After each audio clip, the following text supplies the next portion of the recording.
We're at the 2011 Amelia Island Concours d'Elegance, and we're celebrating the legacy of the Mercedes-Benz 600. Behind me, we have three cars. We call them the Singer, the Sinner, and the Saint. Standing beside a 1972 600. This is the car that we call the Singer. And I'm also standing beside Guy Lewis, who's the owner of this 600. Guy, why do we call it the Singer? Mike, this car was used extensively in the Northeast and the Pittsburgh area by Luciano Pavarotti when he was singing here in the United States. So what about the car do you like especially? Of course, the presence. I mean, it's just a quintessential 600 Mercedes. You pull up and you expect a king or a sheik or a diplomat to get out. That's totally true. When you look at a 600, you know it's a special car. You don't even have to be a car person. It is really special in appearance. So now let's take a look at the next car, which is the Sinner. This is a 1972 600 Pullman, originally owned by Hugh Hefner. Hefner had a fleet of these cars that he used at his hotels and clubs. A Pullman is an extended wheelbase chassis 600. It was really all about what was in the back of the car. Take a look at the interior of this car. This is the height of luxury in the 1970s. Television, tape recorder. A lot of these cars had refrigerators, a lot of room in the back. Oh, the stories that this car could tell. And now for something completely different, this is the car that we call the Saint. This car was presented by Mercedes-Benz to Pope Paul VI in 1965. It is a modified Pullman, a Landaulet, so a half convertible, extended wheelbase car, but very special even in that sense because the door is completely different. It has a very large rear door to allow easy entry and exit from the car. Take a look at the crest here. That is from the Vatican. This interior was custom designed for use by the Pope. You'll notice that there's just one seat in the back of the car. Lots of room for him. A communication device on the right side of the car.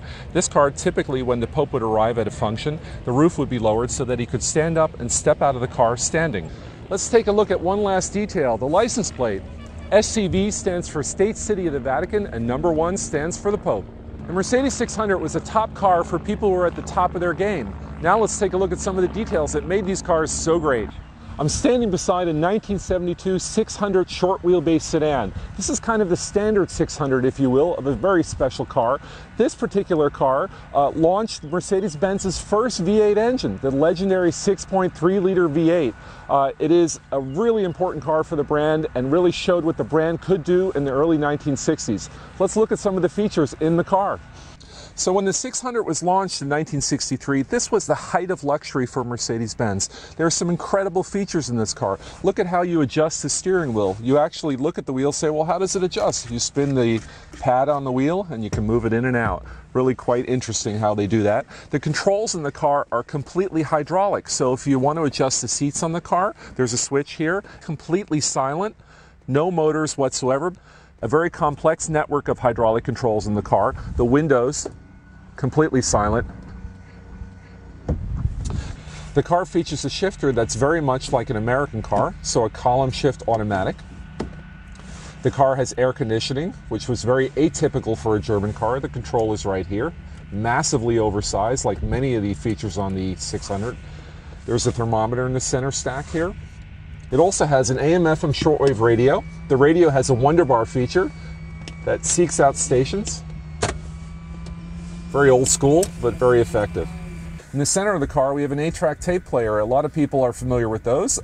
You would have seen something like Tom Jones in this, a large cassette. Definitely a period piece that you don't see too much anymore.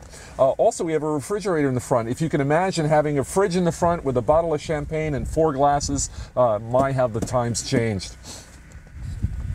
The horn is incredible. It tells people that you've arrived. Kind of like the Queen Mary.